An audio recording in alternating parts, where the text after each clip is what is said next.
Welcome back, YouTubers, to my channel of an everyday encounter and everyday life of an Aspies video blogs.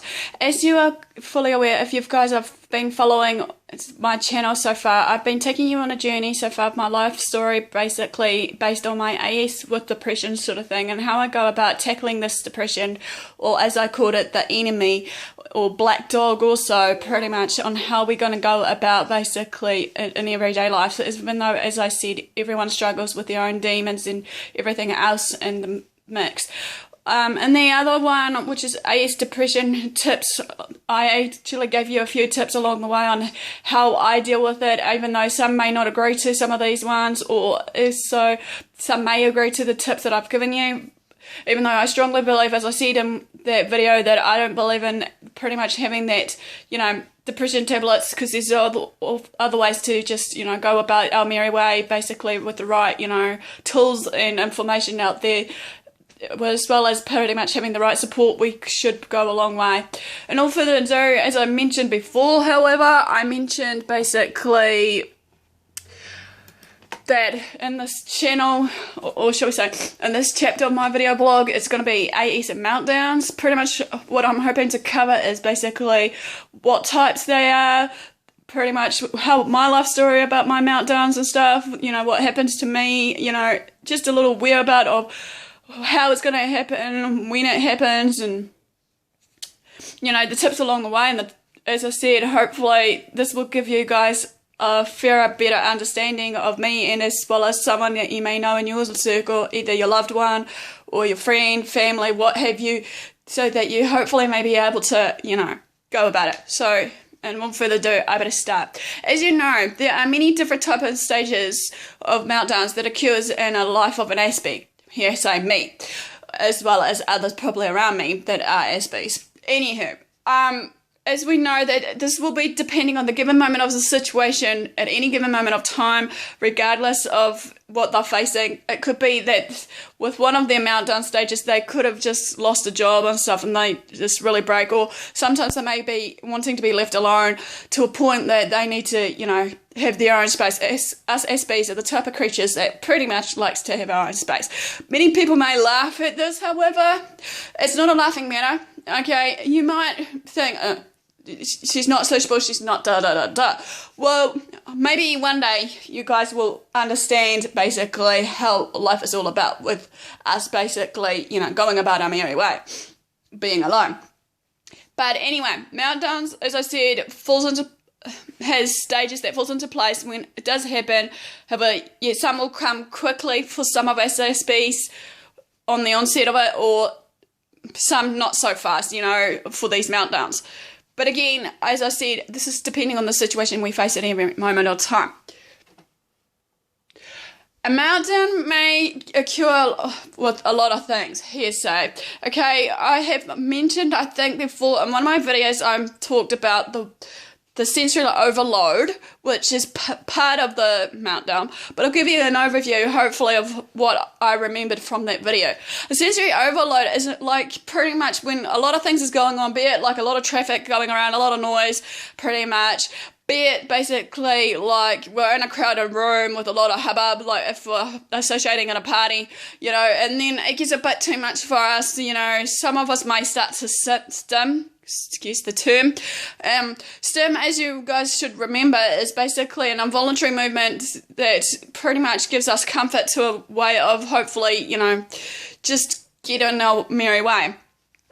But as we say, a meltdown pretty much also can be basically on the sensory overload.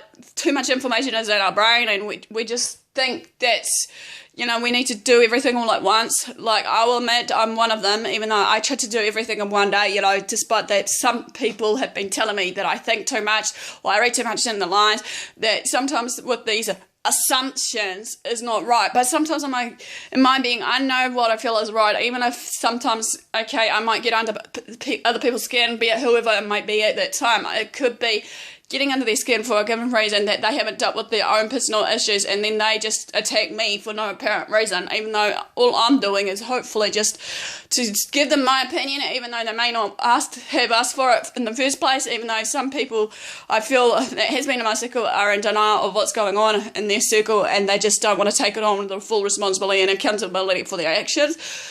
But more on that take later. Like, for me, however, for a sensory overload or a meltdown, as I said before, sometimes if I'm in too much of a large crowd, it just really terrifies me. Sometimes the symptoms of this for me when I'm in a large crowd, pretty much, for this example, I get hot, sweaty, my heart's racing so much fast, I can't breathe, it's like something's grabbing my throat, really badly, and it's like I can't breathe, as if someone's really suffocating me, to put it lightly. Sometimes I can get lightheaded, nauseated, and all the mix there. How I go within myself is the next stage, which is pretty much withdrawal or isolation, which is another stage of the meltdown, which I want to cover. But anyway, you got to just remember, though, with the sensory overload, as I said so many times before, imagining yourself playing a video player time and time again, and how it's pretty much at that point when it's stop, start, stop, start, stop, starts. That's how it is with us Aspies sometimes, pretty much.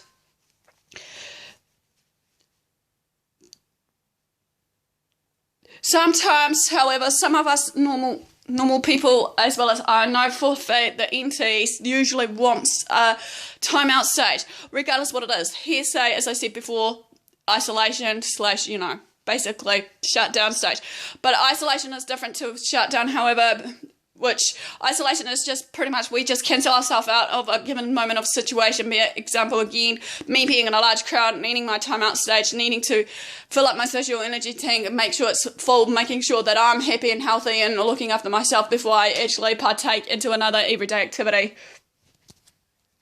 When it comes down to us Aspies, however, we need to be well aware that some of us really needs more time and patience when we're hanging around people. Some people may not be as empathetic than others, but this is a debate that I'm going to bring up about that many people think that us Aspies ain't empathetic on others. I'm going to bring up more on a piece of my view on that later on about us being empathetic or not, but in all further ado, like I said, pretty much there are a lot of stages that falls into place. Again, it's depression stage, isolation, withdrawal, pretty much, and the like.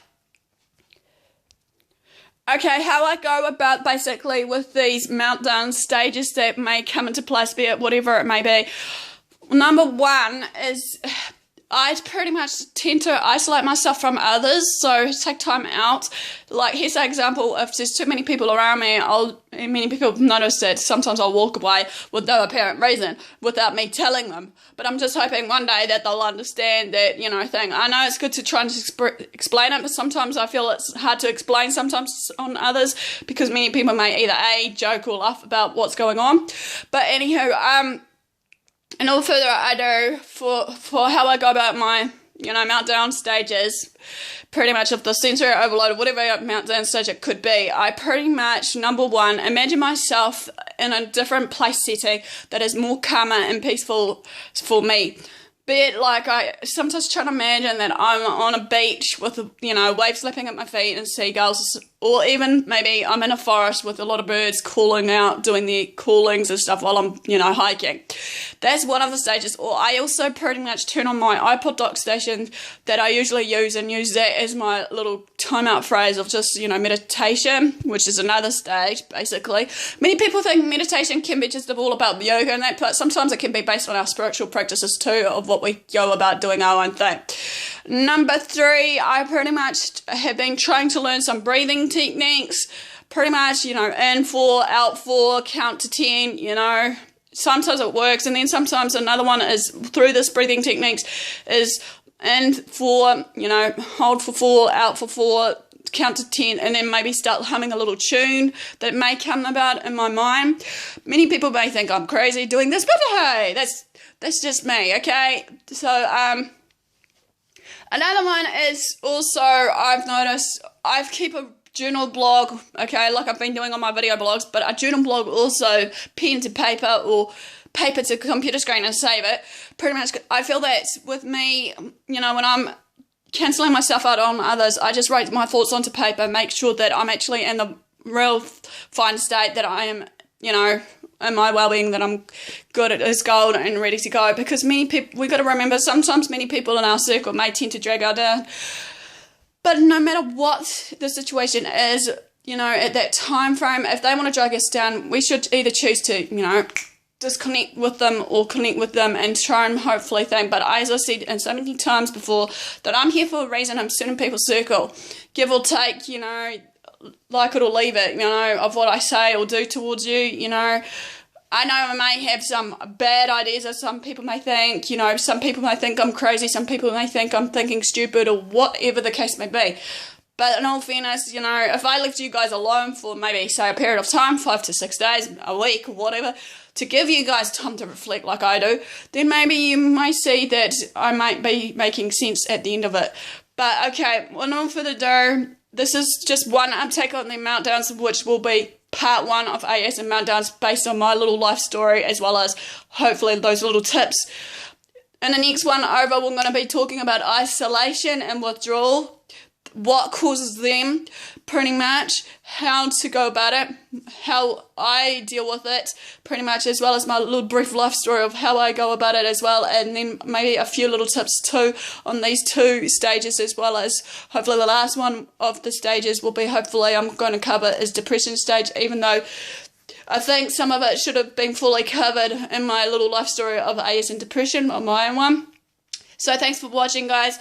Like, comment, subscribe, the drills, pretty much, and I'll see you all again soon.